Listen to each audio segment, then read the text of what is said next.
And now, Roma Wines, R-O-M-A, made in California for enjoyment throughout the world. Roma Wines present Suspense. Tonight, Roma Wines bring you Mr. Robert Young as star of You'll Never See Me Again, a suspense play produced, edited, and directed for Roma Wines by William Spear. Suspense, radio's outstanding theater of thrills, is presented for your enjoyment by Roma Wines. That's R-O-M-A, Roma Wines. Those excellent California wines that can add so much pleasantness to the way you live, to your happiness in entertaining guests, to your enjoyment of everyday meals. Yes, right now a glassful would be very pleasant as Roma Wines bring you Robert Young in a remarkable tale of Suspense.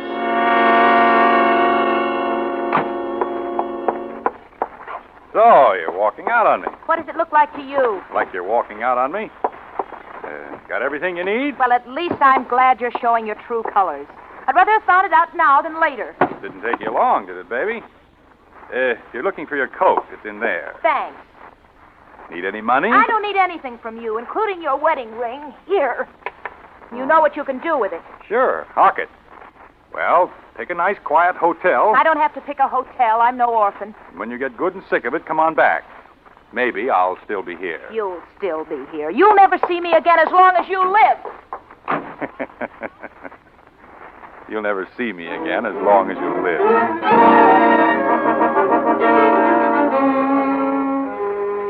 You'll never see me again as long as you live, she said. If I'd known then what I know now, I guess that wouldn't have sounded so funny. All right, maybe I'm not the easiest guy in the world to get along with, but it's perfectly natural for a couple to have at least one good fight after they've been married nearly 3 months. I just wasn't going to be the first one to say uncle, that's all. Still, you don't wait around forever when your wife walks out on you, even if you are playing hard to get. So the third evening, I put in a call. I knew all along she'd head for her mother's place. Anyway, she'd practically told me where she was going when she left.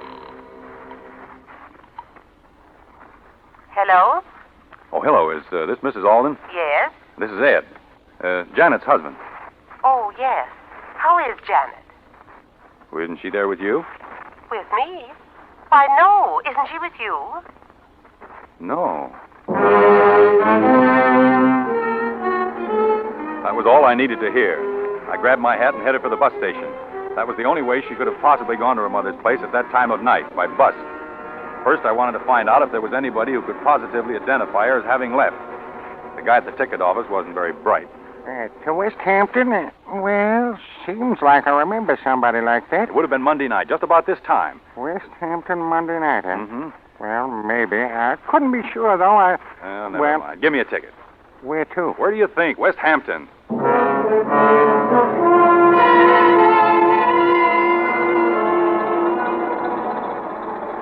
She was blonde, blue eyes, good looking. Well, sure. I remember her. Where'd she get off? I think it was West Hampton.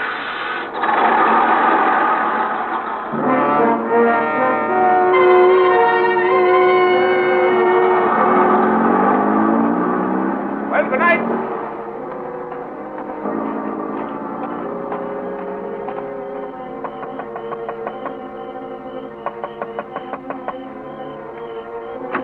Yeah, we're closed for the night, mister. Pumps are all out. I just want some information. Can you tell me where the Aldens live? Alden? Oh, yeah. They're those new people. Yeah. Well, you go up the crossroad there, you turn to your left, go on down the hill, and it's 1, 2, 3, let me see. No. It's the fourth driveway on your right. Did anyone ask you how to get there last Monday night? We're closed Monday, sir. Oh. Fourth driveway on your right.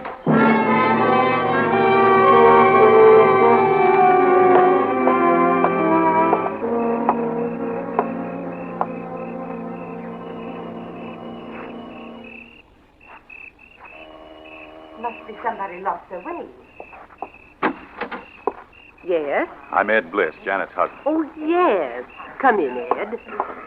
I've been looking forward so much to meeting you. I wish it could have been under different circumstances, though. Yeah. I'm so sorry. Hey, that's I haven't too bad. heard anything yet. to worry about. No. I can't understand it. It's not like her to do a thing like that. Oh, Ed, I want you to meet Mr. and Mrs. Farley. We were just playing a little bridge. How do you How do you do? And this is my husband, Joe Alden. I guess that makes him your stepfather-in-law, doesn't it? Joe, this is Ed Bliss. How do Pleased to meet do? you, Ed. Well, I guess we'd better be going. Oh, Yeah, no. I guess we have. I certainly do hope that your wife... I wouldn't worry about divorce. Oh, you heard about it, did you? Well, Ed, you see, they dropped in a little while after you phoned, and we thought it was all... That's all right. Well, thanks for asking us over. We'll come again real soon now, We'll won't do that. we? Well, Please, night sir? all. All right. Night. Thank you. Goodbye. Oh, Ed, I hope you didn't mind about them. Well, I didn't think it was necessary to... Oh, it's all right. It's okay. Well, then, come on into the living room and tell us about it. Now, there's nothing much to tell that you don't know, is there? No, I suppose not. Sit down. Thanks. Can't I get you something to eat? No, thanks. Or some coffee or something? I think I'll pass up the refreshments this time. Well, I know how you must feel. Yeah, I guess you do. But I still can't. I just You, can't. Painted this room lately, haven't you? Yeah, what about it? Nothing. It just looks a little funny, that's all. You think so? And that brick wall in front of the house is kind of new, too, isn't it? You know I'm a bricklayer by trade, don't you? Well, now that you mention Oh, it. Joe, how can you talk about when... You, better go on upstairs, Laura. Yeah, she's taking it pretty hard. Yeah. You seem to be bearing up all right, though. You haven't lost any sleep over it yet yourself, have you? I'm not her husband. Yeah, this isn't getting us anywhere. What was that? Laura, I guess she's going to bed. Oh. Well, I guess I better be going down and get that last bus. How about staying overnight? No, thanks. Suit yourself. Oh, wait a minute. I'll put the porch light on. I can see. That's better. By the way, what happened? What do you mean, what happened? I suppose you and Janet had a row. What's that got to do with anything? I hear you got kind of a temper. Were you a little too quick with the flat of your hand? What's all this for? The benefit of the neighbors? It might be. Have you notified the police yet? No. And I don't like the way you ask questions. Okay. Want me to walk down the bus with you? It's pretty dark. Maybe that's why I'd rather walk down there alone. Oh, now, wait a minute, Ed. I think you got me wrong. All right, maybe I have. Say goodnight to Mrs. Alden for me. Yeah, let us hear from you. Don't worry, you'll hear from me, all right.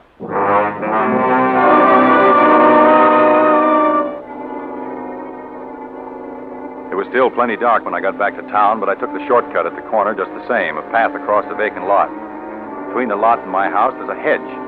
I was just going through it when I stopped cold. There was a light on in my house, only it wasn't a regular light. It was the beam of a flashlight moving past the living room window. That could only mean one thing. Cops. Of course, it was Joe Alden that tipped them off. I just waited and then heard the front door open and close. I saw two men standing outside. And one of them went up the street.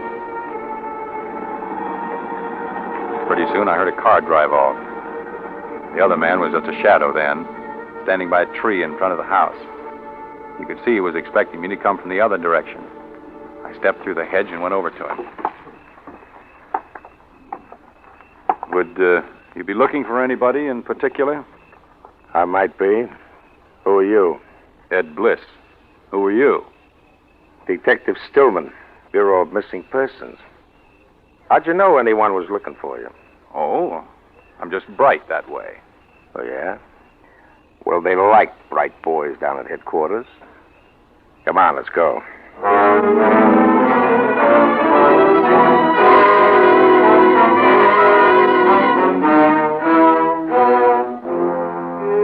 For Suspense, Roma Wines are bringing you Robert Young in You'll Never See Me Again by Cornell Woolridge. Roma Wines' presentation tonight in radio's outstanding theater of thrills, Suspense.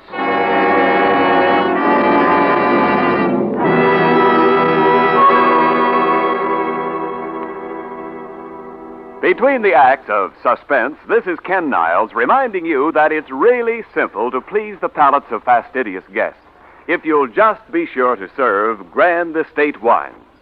For Grand Estate wines presented by Roma afford you the ultimate in wine excellence. Discriminating wine users know this and regard your offering of Grand Estate wines as a flattering gesture to their good taste.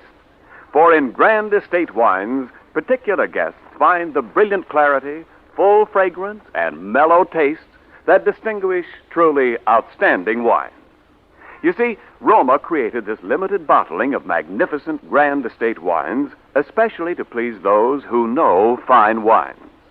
With choicest grapes, infinite patience, necessary time, and age-old skill, Roma master vintners endowed each Grand Estate wine with fine qualities of wine greatness. So the host who possesses all 5 Grand Estate California wines is sure of pleasing all tastes at all times. For smart entertaining, delight your guests with Grand Estate Medium Sherry, Ruby Port, or Golden Muscatel. For gracious dining, serve Grand Estate Burgundy or Sauterne. Remember the name, Grand Estate Wines by Roma, the crowning achievement of vintner skill. And now, Roma Wines bring back to our Hollywood soundstage Robert Young, who, as Ed Bliss in You'll Never See Me Again, continues a narrative well calculated to keep you in suspense.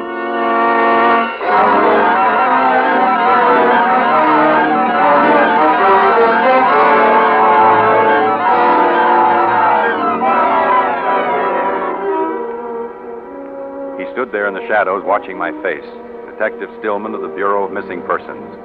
I'd been expecting this to happen sooner or later, and now that it had, I was stunned for a moment. Well, come on, bright boy. They're expecting us at headquarters. Wait a minute, I want to talk to you. I'm in a jam. Oh, you're telling me. No, not the way you think. Will you come inside with me? I've been inside. Say, what kind of a furnace do you have in your cellar, Bliss? An oil burner. The kind that turns on automatic with an electric cut in? That's right. Why, is there a fuse blown? How'd you know there was a fuse blown? Was that why you were searching my house with a flashlight? Or was it because you didn't have a warrant? Say, you really are, bright boy, aren't you? Well, come on. We're going down to... Listen, I don't want to have any arguments. I want help, and I want it bad. Will you give me a break? What kind of a break? Oh, this is no place to talk. Will you come inside? Okay. But you better talk fast and talk good. Don't worry. The fuse box is right here. Flash your light, please. I always keep a couple of fuses on top of it. Oh, there they are. Let's go in the front room. After you. Okay. Now, what do you want to talk about? Oh, don't you understand? She's my wife. I'm scared. Then why did you run out? Why didn't you tell the police? Because at first I thought it was just one of those things. Anyway, I knew where she'd gone, back to her mother's. How'd you know that? Because I went down after her. Because all kinds of people saw her go. Bus drivers, ticket sellers. Only when I got there, she wasn't there. Mm-hmm. How much life insurance do you carry on her, Bliss? $25,000. Wow, that's quite a lot for a $75 a week architect, isn't it? Our mother paid for it, a wedding present. For heaven's sake, what do you think I did? Buried her in a cellar or something? No. We know you didn't do that. We looked. Oh, cut it out, will you? I love her. Oh. We've only been married 3 months. Well, what do you want me to do? Oh, give me a break.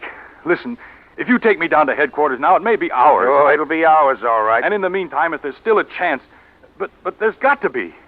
She's somewhere and she's in danger. I know it. Yeah, how? I tell you, I followed her down to her mother's place in West Hampton. There's a guy at the station who remembers selling her a ticket. The bus driver remembers her getting off there. And then she just disappeared. Then what? I went down to her mother's house. They hadn't seen her. But there's something funny about it. There's something funny about her mother and that stepfather. And there's something funny about the house. And about that room. What room? That living room of theirs. Listen, you've got to help me. Help me find her. You've got to go down there to West Hampton with me because I've got a hunch somehow that I'm the only one who can find her. All right, Bliss. All right, I don't know why, but I believe you. You do? Yes, You'll and go? I shouldn't believe you either because... Because what? What was your wife wearing when she ran out on you on Monday night? What was she wearing? Yeah, sure. You must remember what she was wearing.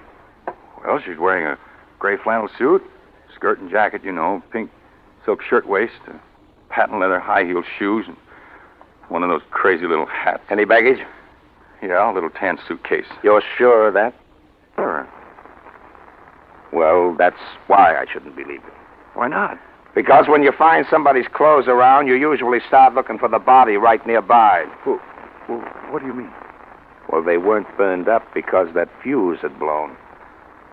But we found every one of those things in the furnace down in your cellar about 20 minutes ago.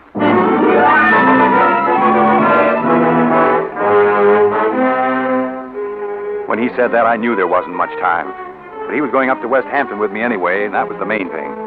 Of course, first he had to rout out the bus driver and the ticket seller and check my story with them just to be sure I wasn't trying to pull a fast one. But that was all right. I expected that. Then we climbed into the police car and headed out to West Hampton. He believed me now, all right. And that car couldn't have been pushed any harder if I'd been driving it myself. Still, it was broad daylight when we got there. We parked the car a little ways down the road and walked toward the house. See what I mean, Bert? Take that brick wall, for instance. Well, what about it? It's new. What did he build that for? It's not tall enough to hide the road. It's not even tall enough to keep a dog out. What did he build it for? Well, maybe he built it to keep in practice. Come on, let's go in. It's awful quiet. Yeah, well, why not? They're probably in bed, and that's where I would be if I hadn't let you talk me into this. Listen, Bert, you don't think I'm here, ain't I? Go on, ring the bell.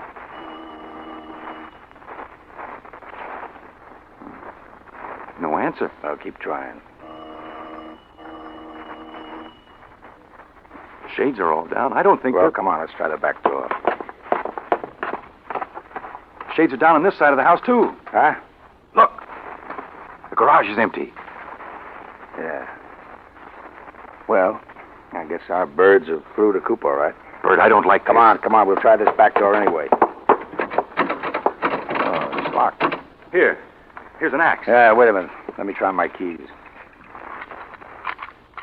Oh, nuts. Ah, there, that got it. This is the way to the front of the house? I guess so. I've never been back here. Yeah, this is it. Here's the front hall. There it is. What? The room. The living room I was telling you about. Oh, what about it? Snap on the lights. Oh, I still say, what about it? I don't know, but don't you get something funny about it? No, what? The lights. Or something about the fresh paint. The rug. There's something, though. I know there is. Oh, come on. We're wasting time. There's something screwy about the whole joint. We went over the place from top to bottom. I wanted to get back to that room, and time was awful important. But Bert Stillman wanted to look into everything, which was only right and natural. Then we ran into something that was just about the last thing I expected. Say, what's the store here? I don't know. I thought we'd covered everything on the ground floor before. Locked. Well, must be some sort of back bedroom. Well, the keys won't fit this one. Funny, the only room in the house that was locked. Well, maybe we've got what we're looking for. Give me that axe. But Bert, don't you see? If she was here and then gone, they must have taken her. She's probably...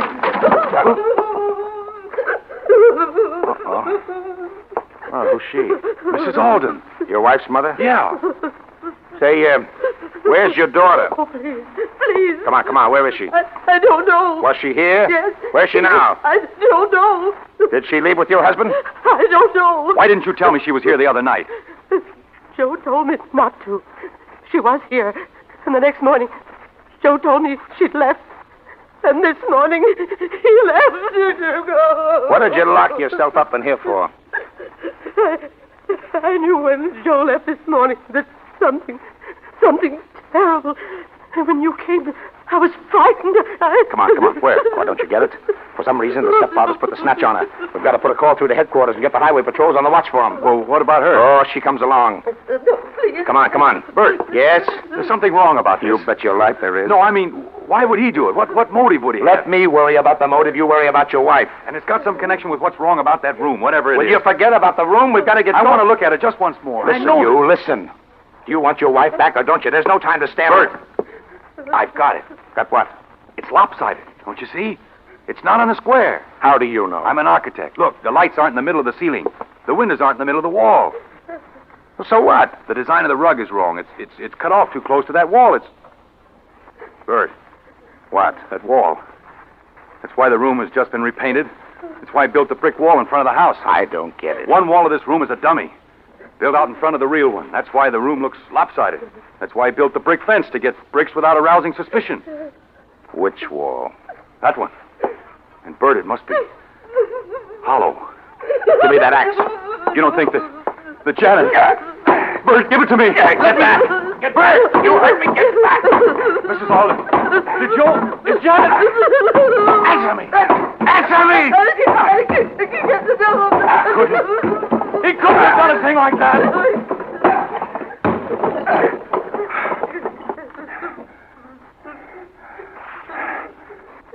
Hey, Ed.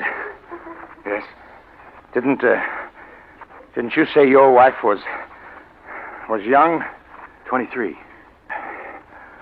Well, then you can look. This is an older woman.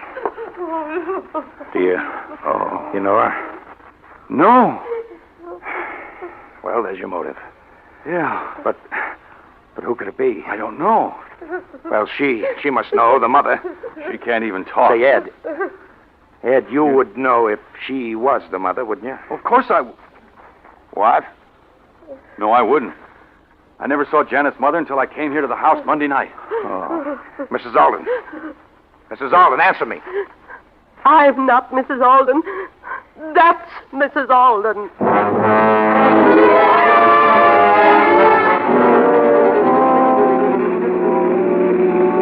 It was just a question of time now, whether we'd get back there in time to stop it. It all fit together now. And what Bert didn't know, he got out of the woman on the way back. Did you know Joe Alden before? No, not before I came to their house in Eastport to take care of her. I was her nurse, and Joe and I... Well... Who got the idea to kill her, you or Joe? He did. When he saw me giving her a sedative once, she was pretty sick. Premeditated, huh? Why did you do it? Money, of course. She kept a lot of bonds around the house. That's what Joe wanted. Is that why you moved from Eastport to West Hampton? Yes. Nobody knew us in West Hampton. We moved in at night. They thought there was only the two of us. They thought I was the real Mrs. Alden. When did he do it? About a week after we got there. One night. By morning, she was where you found her.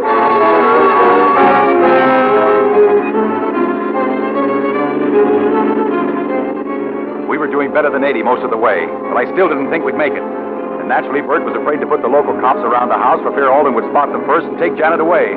And do it somewhere else, if he hadn't done it already. Because Bert had the picture cold now. Janet had come to the West Hampton house and found her mother was missing before Alden had been able to make his getaway. So Alden had to kill Janet, too. He knew where he was taking her because of the clothes in the furnace of my house. That was the tip-off that Joe was going to try to plant it on me. The only break I had. At least I knew where to look if I could get there in time. At the outskirts of town, we picked up a police escort. But Bert made them lay off when we got near the house. We drove up the side street and parked a little ways off. We walked up to the house. There was a car in front of it. That Alden's car? Yes. All right. Now, you're coming in with this lady, but the first sound out of you, and I'll shoot, and I mean that. I know. Got your keys, Ed? Yeah. Yeah, quiet. Look, there's a light. That's the door to the cellar. Come on. Listen. He's digging. The lights have gone out. He must have heard us. Put on your flashlight. Come on, let's go. There he is. Ed, why you... Oh. Hey! Hey, Ed, you shouldn't have done that. He killed my wife, didn't he? Switch on the light. Where is she? Maybe it isn't too late. There she is. She's dead. Yeah, chloroform. You smell it? Come on, get that cloth off her face. It's too late. Can't you see? Yeah, I'm afraid, Ed. Say, wait a minute. What are you doing carrying a gun, Ed? I got a permit. Anyway, what's the use of asking questions like that now? She's moving. What? She's alive. Here. Come on, Ed. Give me a hand, quick. Ed. Here, Ed. Come on, help me. Hey, Ed, where are you going? Put up your hands, Ed. Okay. They're up. Ed, you could at least have done it yourself instead of hiring a murderer.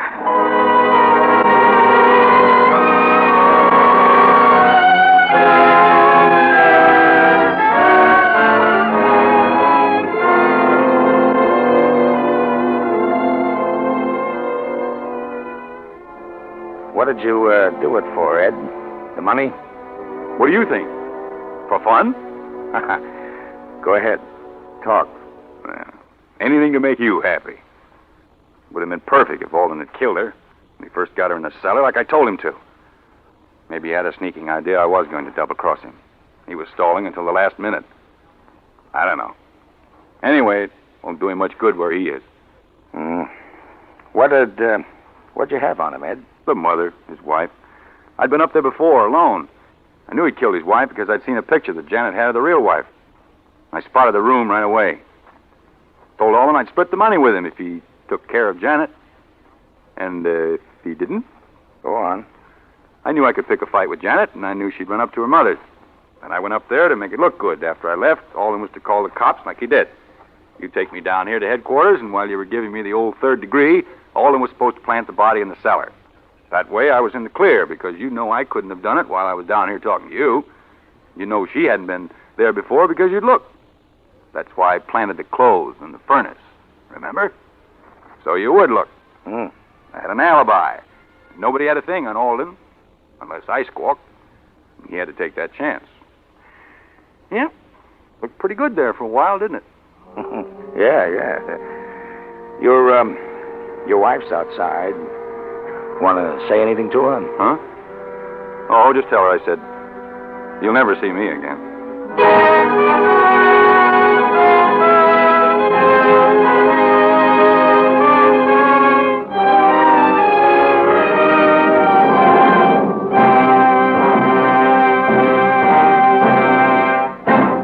Suspense. Presented by Roma Wines, R-O-M-A, made in California for enjoyment throughout the world. And now, here is our producer-director, William Spear, with a basket of Grand Estate wines, a gift for the distinguished star of tonight's suspense play, Robert Young. Bob, these Grand Estate wines are our way of thanking you for a really wonderful performance. Well, thank you, Bill, for this wonderful basket. You know, Mr. Young, each Grand Estate wine is a limited bottling of outstanding excellence, presented by Roma, the greatest name in wine. Each precious bottle is distinguished by brilliant clarity, full fragrance, and mellow taste. Yes, the name Grand Estate Wine stands for the ultimate in wine goodness. I'm impressed, and I've learned something. Well, discriminating wine users everywhere are learning, Mr. Young. They're finding out that Grand Estate wines offer a rich new experience in wine enjoyment. Choicest grapes and the patient perfection of winemaking serve to establish Grand Estate wines by Roma as the crowning achievement of vintner skill. Very convincingly spoken, Ken. And Mr. Young's gift basket of Grand Estate wines will convince him still more. Bob, it's always great to have you on Suspense. I'm sorry we had to make such a heel out of you at the end, but that's what you get for being such a two-way stretch of an actor. Well, I'll get a two-way verdict on the show when I get home tonight. Kids will be furious because they know I'm such a nice guy. But my wife will say that Suspense is the only show that ever lets me play my true villainous self. How is Betty? Fine. Well, congratulations again, Bob. I hear that Lady Luck, the picture you've just finished at RKO, is swell. Well, I'll be looking forward to seeing it. Well, you're very kind, Bill. Who's on Suspense next Thursday? It's a double threat, Lloyd Nolan and Vincent Price, in a play about two lifelong enemies who go away on a hunting trip together, both knowing that only one of them is ever coming back alive. Well, it sounds terrific, Bill. I won't miss it. Swell. And now, Bob, with my compliments and Roma's, here's that gift basket of Grand Estate wines. Thank you again. And good night. Next Thursday, same time, listen to Vincent Price and Lloyd Nolan on Suspense. Presented by the Roma Wine Company, Fresno, California.